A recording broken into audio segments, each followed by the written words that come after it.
The more you sweat in practice, the less you bleed in battle. The more you sweat in practice, the less you bleed in battle, right? So let's say we talked about preparation yesterday a little bit, but this is basically what it's talking about. It's talking about like if you've seen hard work in practice, when you get to hard work on the battlefield, it's not going to be hard work anymore. It's going to be easy. Your body's already adapted to the hard work, right? And I saw this when I was on the street department, right? Like I say, I started out in the street department. I just come out of medical school where I've basically been sitting, 15 hours a day, 16 hours a day, just sitting, studying. And then I moved on to the street department where I'm literally holding a weed eater all day, having to pop ibuprofen just to move, just to walk around, like because I'm so sore and hurting so bad.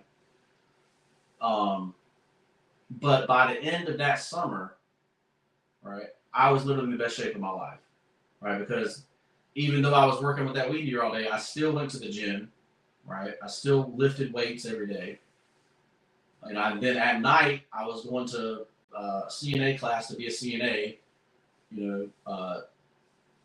working on the back, to have a job just in case the summer job didn't work out. They didn't hire me.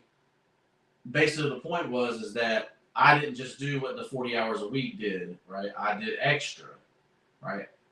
And then eventually, I was barely breaking a sweat at the end of this thing. I was in the best shape of my life.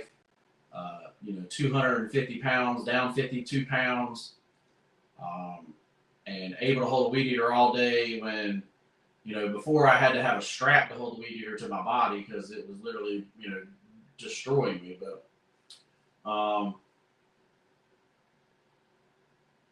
so that's basically the point, right? So like, if you're saying, okay, well, I've had a hard day, it was tough.